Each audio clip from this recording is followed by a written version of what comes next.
Alright, so one of the biggest things you want to do when it comes to being gang stalked, and you can say organized intimidation, you can consider yourself a political agitator. A lot of people involved in gang stalking, that gang stalk people, aren't really sure who you are and what you're doing. They may be familiar with you, like if they live near you or they're aware of your scenario, but most people really don't know who you are. In their mind, you could be anywhere from a real danger to somebody who is trying to save the rainforest, to somebody like myself who is deep into alternative research and conspiracy research. They really have no idea. Okay, so that being said, I think my case turned out to be the most unique case because I had got into it with people in the cult world. I got into it with secret societies, all sorts of people, the corporate world. And when it came to gang stalking, the people I was into it with also monitor me tightly, and they're far more potent than the actual gang stalking thing. The gang stalking thing is more of like private security type industry. They can go find anybody. They can go find, as long as somebody has a driver's license, they can pay them $50 an hour or $100 an hour. Usually these people will try to psych you out and wear sunglasses and stuff and make you think that this is like the FBI or the CIA or something like that. A small percentage of those people actually would be like a card-carrying member of the FBI or a card-carrying member of the CIA. It's very doubtful. At the most, they might be some sort of asset or something trying to moonlight and make some money on the side, but most of the stuff is just people, they're human people trying to earn some money, and this is your experience. You're going through an experience of encountering what you call gang stalking. And one of the things I do is I let people know up front. Like, one of the things I learned growing up is watching street gangs in Chicago, is they always approach people and ask them, like, where are you from? What neighborhood are you from? They do that in Los Angeles a lot. The street people, they'll say, like, identify yourself.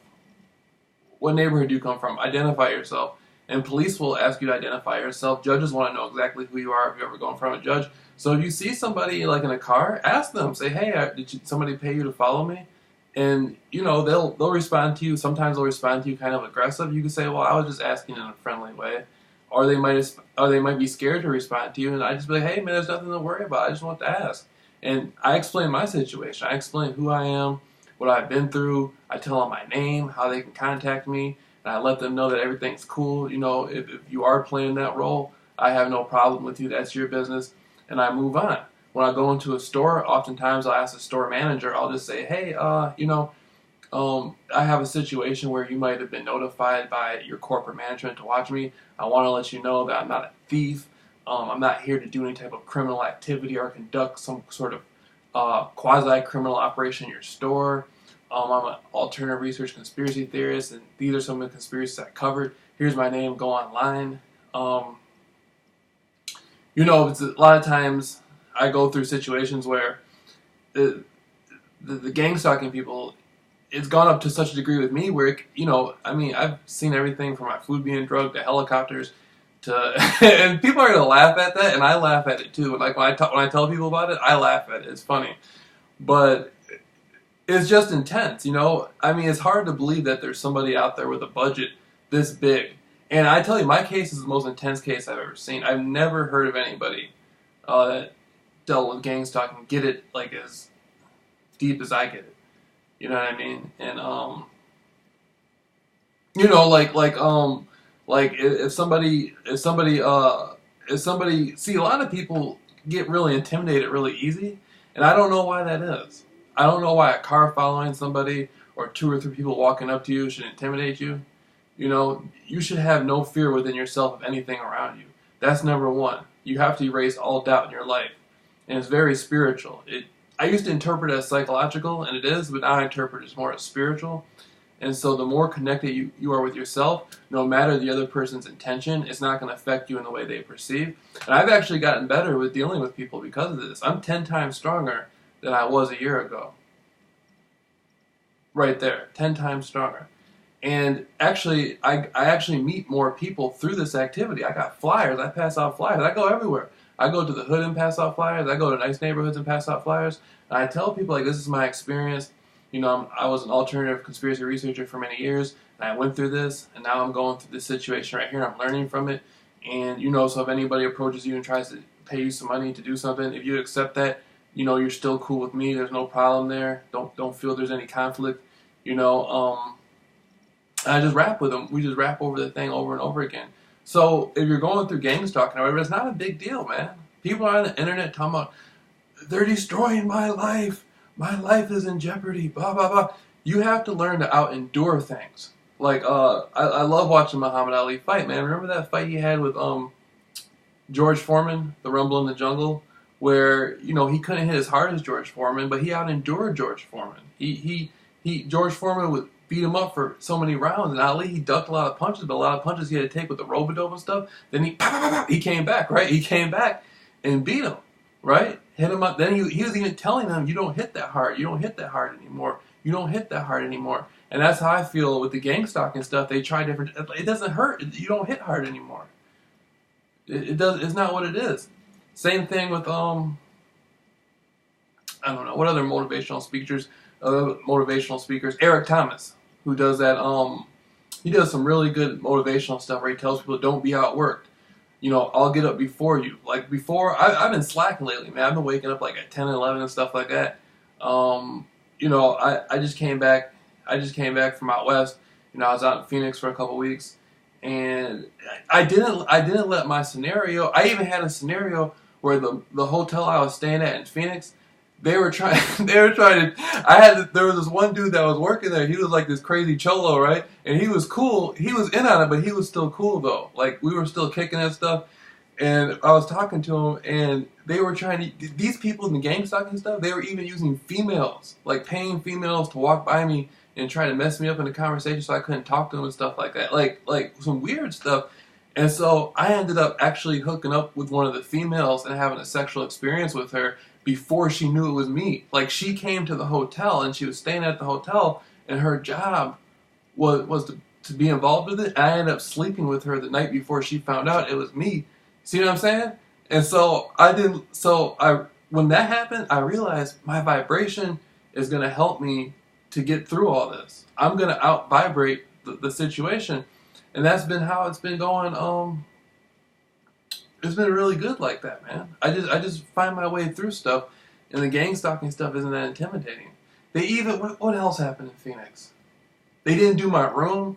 The chick is always a Mexican woman. I'm not trying to be stereotypical, but where I was at in Phoenix, it was a Mexican woman who did the rooms and stuff, and she was saying, "You're not on the list. You're not on the list." Now I know what's going on. They're playing some game and trying to find a way to agitate me. I'm like, "Oh, okay." So I asked her for the vacuum, and I asked her for the clean supplies. I just started cleaning without them. The next day, they did my room every day after that, because they saw I'm not going to let something like that keep me disconnected from having a clean room. If I got to do it myself, I'm going to do it myself. And so they saw that, and they're like, you know, the gang stalkers were like, "Wow, man." And so that's when they decided. It was at that point that they decided that they wanted to drug my food. They go find some couple old gangbangers or something to try to walk up on me and scare me. They saw I'm not intimidated by that. You know, they go and find a racist looking white dude. That doesn't work. I say, "How are you doing, sir? How are you doing? You're getting out of your car. I hope you have a nice day," and all that stuff. They go and find the black dude. I say, "What's up, bro?" You know, hit him on his arm like that. The Mexican dude comes in, and you know, I can speak a little Spanish, and so I'm out there speaking. You know, I'm out there speaking Spanish, and you say like, say, "Que pasa" or "Que onda" or whatever. Like, you know, you start a conversation up, speak a little Spanish. You know, get cool with them, and so it became a thing where the gang stalking people weren't really sure how to deal with me. Like, they haven't had nobody like walk up to me and hit me in the head with their beer bottle or nothing, but they tried this stuff. They tried to put people in my path. Like, I was walking on the sidewalk, and they had like 2 or 3 people standing there like they were tough.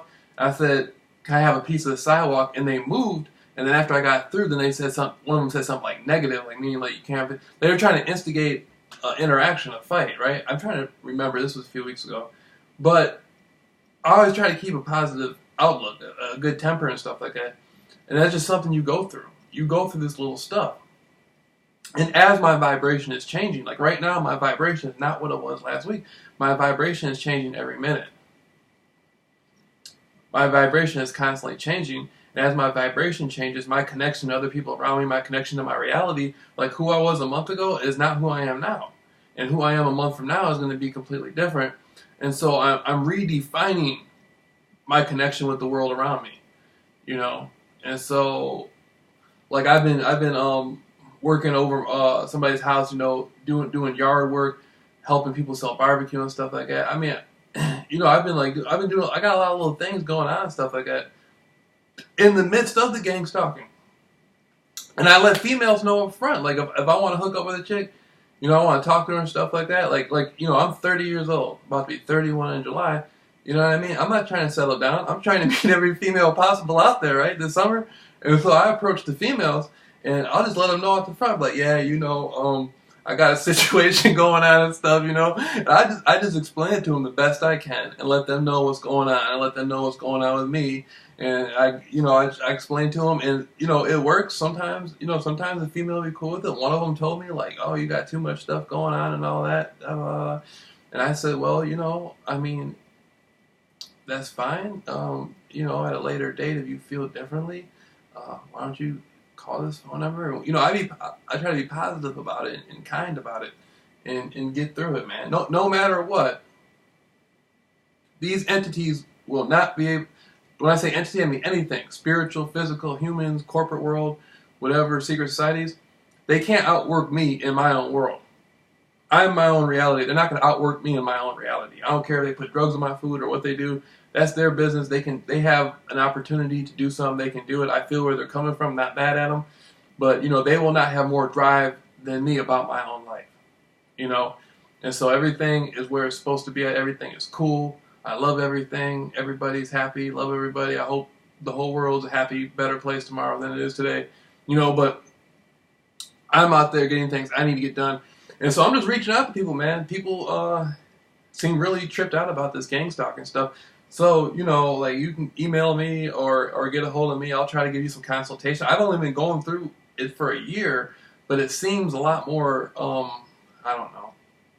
I think I experienced is heavy, one of the extremely heavy level of it compared to what most people experience. And so, you know, if you need some consultation or something like that, you tripped out, you don't know what to do, you know, just hit me up, you know. And so I'm telling you, nobody else gets through it as easy as I get through it. I get through it, you know, even if somebody came up to me and pushed me or something like that, you know, I mean, I'm going to find a way to get through it. You know what I mean? It's going to, you know, it's going to be a situation where I come out winning no matter what. No matter what, I'm going to win on anything in my life. So I just want to put this out there to help people. And so that's a lot of people who watch my videos on YouTube. You know, I got some older videos where you see me like talking about stuff like extraterrestrials and stuff. Like a lot of that stuff is just stuff I came out of left field with. I'm sort of an artist. I experiment with stuff, with channeling. You know, I mean, that's stuff I had participated in and did. I mean, now my life's in a whole new ballpark. Now I'm out here really trying to help people and really trying to give people awareness about this gang stalking stuff and let them know it's okay to be yourself. You don't got to be afraid. You can speak about. I let people know. I let people know on a regular basis, on an everyday regular basis. I let people know, and I don't care what people think of me. People talk. That's the biggest thing they want to do is they want to portray you as being like confused or like mentally ill or something like that. I don't care. I'll let people know. I'll let people know, you know, like, you know, what's going on, and, you know, they can pretend and play what they want to. You know, they're the one that has to live in an illusion, not me. I don't have to live in that lie. That's their lie. I'm living in reality. I know what's going on in my world, so just hit me up. Just contact me.